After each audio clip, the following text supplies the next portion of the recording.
quinta, 10 de junho de 2021, seja bem-vindo.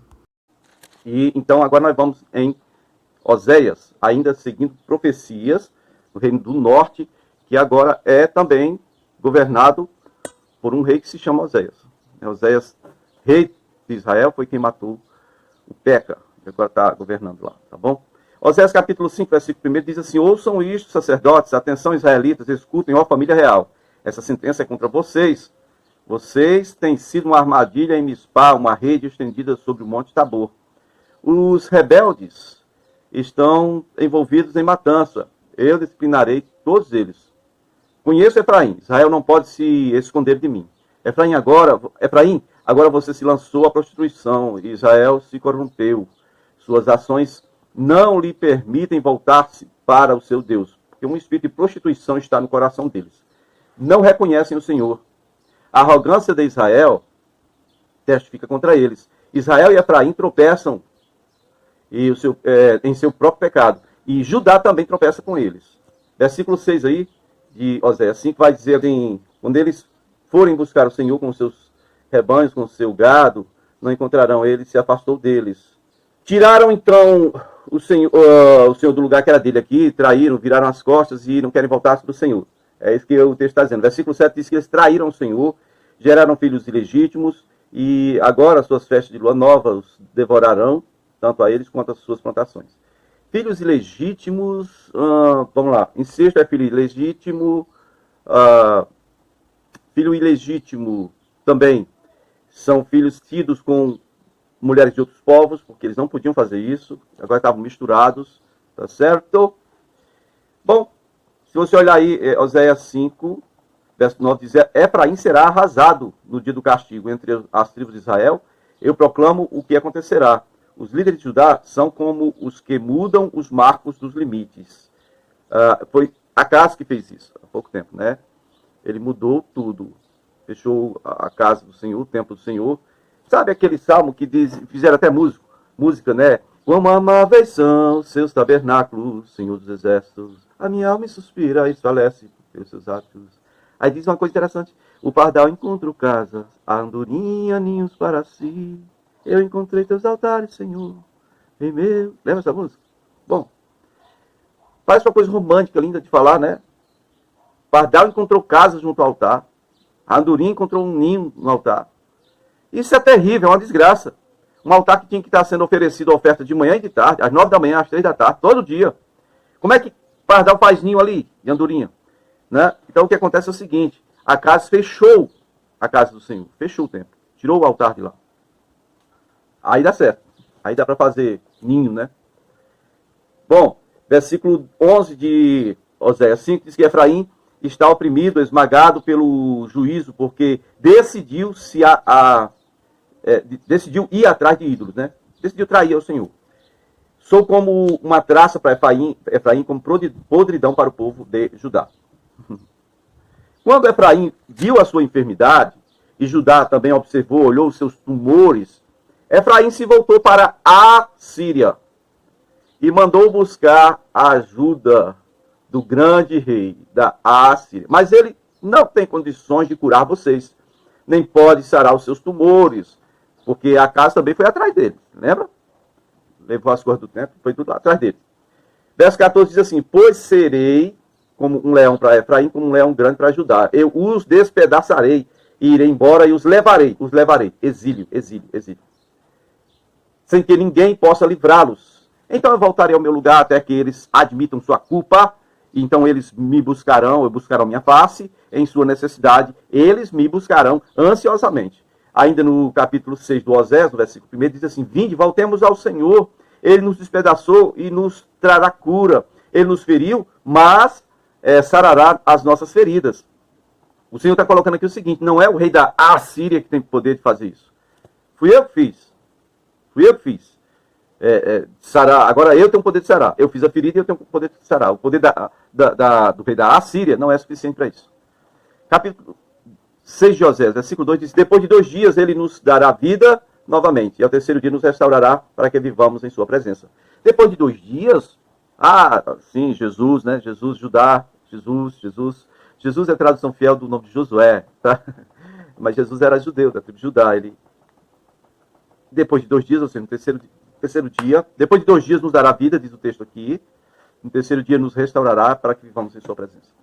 Versículo 3. Conheçamos o Senhor e esforcemos-nos por conhecê-lo. Então, certo como nasce o sol, ele aparecerá e virá para nós como chuva do inverno e como chuva da primavera. É serôdia, né? Que chama, as 2 chuvas que chamam, certo? Que regam a terra, né? As chuvas. Verso 4. Que posso fazer com você, Efraim? Que posso fazer com você, Judá? Efraim, rei do norte. Que posso fazer com você, reino do norte? Que posso fazer com você, reino do sul? Seu amor é como uma neblina da manhã, como o primeiro orvalho que logo evapora.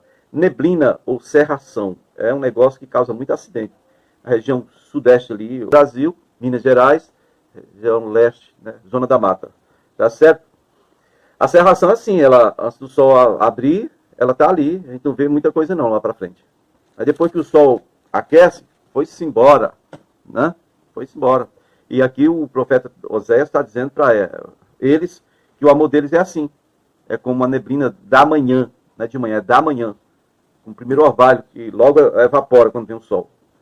Por isso eu os despedacei por meio dos meus profetas, eu os matei com as palavras da minha boca. Os meus juízos reluziram como relâmpago sobre vocês. Pois eu desejo misericórdia e não sacrifício. E eu quero o conhecimento de Deus mais do que holocausto, o inverso de holocausto. Na cidade de Adão, eles quebram a aliança e me foram infiéis. Quebraram a aliança e me foram infiéis. Gileade é uma cidade de ímpios, maculada de sangue. Assim como os assaltantes ficam em emboscada à espera de um homem, assim fazem também os bandos de sacerdotes. Olha aí, sacerdotes levitas, sem ter como viver. Agora, bando de sacerdotes assaltando aqui. Olha aí.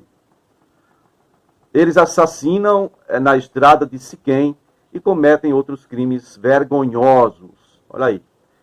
Verso 10. Vi uma coisa terrível na terra de Israel. Ali Efraim se prostituiu. E Israel está contaminado. Também para você, Judá, foi determinada uma colheita para quando eu trouxer de volta o meu povo. Trouxer de volta o meu povo de onde? Do Egito. E agora nós vamos falar em 2 Crônicas, capítulo 30. Vamos falar do Reino do Sul. O reinado do melhor rei que apareceu no Reino do Sul, que é o Ezequias. 2 Crônicas 30, no versículo 1, diz que Ezequias enviou então uma mensagem a todo Israel e a Judá, é claro, a Judá e Israel, dizendo a Efraim e a Manassés, né? Convidando-os para celebrarem a Páscoa em Jerusalém, certo? O rei e seus oficiais que decidiram fazer isso, e decidiram fazer isso no 2º mês. Por quê? Porque no 1º mês ainda não tinha condição de ter um número suficiente de sacerdotes para atender a essa festa. Assim, sacerdotes que já tivessem atendido a norma de purificação. Ok? No versículo 3 é que diz isso aí. No versículo 4, diz que a ideia apareceu muito boa a todos, então eles proclamaram isso. Versículo 5 diz que essa proclamação foi feita desde Beerseba até Dan, né, desde o sul até o norte de Israel. Convocaram o povo de Jerusalém para virem a Jerusalém celebrar a Páscoa do Senhor, e certo? Porque muitos não celebravam como estava prescrito. Verso 6 diz que por ordem do rei, mensageiros percorreram Israel e Judá com cartas assinadas pelo rei e pelos seus oficiais com a seguinte mensagem. Agora a carta ou a proclamação do rei é a seguinte, diz assim, olha, israelitas, voltem para o Senhor, o Deus de Abraão, de Isaque e de Israel. Voltem para ele, para que eles se voltem para vocês, que restam, e escape das mãos do rei da Assíria. Não sejam como seus pais e seus irmãos, que foram infiéis ao Senhor, o Deus dos seus antepassados, de maneira que ele os deixou em ruínas, conforme se vê hoje. Portanto, não sejam obstinados como seus antepassados. Submetam-se ao Senhor, venham ao santuário que ele consagrou para sempre. Sirvam ao Senhor, o seu Deus, para que o fogo de sua ira se desvie de vocês. Se vocês voltarem para o Senhor, aqueles que capturaram seus irmãos e seus filhos terão misericórdia deles. E eles voltarão para esta terra, pois o Senhor, o nosso Deus, é bondoso e compassivo. Ele não os rejeitará se vocês se voltarem para ele. Ok? Essa é a carta, ou vamos dizer, a proclamação de Ezequias e dos seus líderes, né? Então os mensageiros foram de cidade em cidade, diz aí o versículo 10, Efraim, Manassés, Zebulon. Qual é o problema? O problema é que o povo zombou deles. os expôs ao ridículo, né? No entanto, alguns homens de Azé, Manassés e Zebulon se humilharam e foram a Jerusalém. Agora, já em Judá, a mão de Deus esteve sobre todo o povo, né, do Senhor, dando-lhes unidade de pensamento para executarem o que o rei e os seus oficiais haviam ordenado conforme a palavra do Senhor. Uma imensa multidão reuniu-se em Jerusalém no segundo mês para celebrar a festa dos pães sem fermento. Eles retiraram os altares que havia em Jerusalém e desfizeram todos os altares de incenso, atirando-os no Vale de Cedron. Aí, mais uma vez. Ok? Aqueles altares que estavam nas esquinas, em todo canto, né? Tá bom? Verso 15 diz que abateram o cordeiro da Páscoa no 14º dia do segundo mês. Os sacerdotes e os levitas, diz aqui, envergonhados, consagraram-se e trouxeram holocausto ao templo do Senhor. Provavelmente esses sacerdotes levitas envergonhados aqui, provavelmente eram os que vieram lá do norte, lá, do Reino do Norte. Certo? Porque os do sul já estavam consagrados, faltava só, já está em processo de consagração, faltava só os de lá. Verso 16 diz que assumiram seus postos, conforme prescrito na lei de Moisés, homem de Deus. Os sacerdotes aspergiram sangue que os levitas lhe entregaram, né, visto que muitos na multidão não haviam se consagrado, não é mais sacerdote, mas muitos do povo que estava ali não tinham se consagrado para a Via Páscoa. Então, muitos dos sacerdotes também não faltavam ainda. Então, levitas tiveram que matar cordeiros da Páscoa, isso não compete a eles, mas eles tiveram que fazer isso, né, por aqueles que não estavam cerimonialmente puros. Por isso não podiam consagrar os seus cordeiros ao Senhor.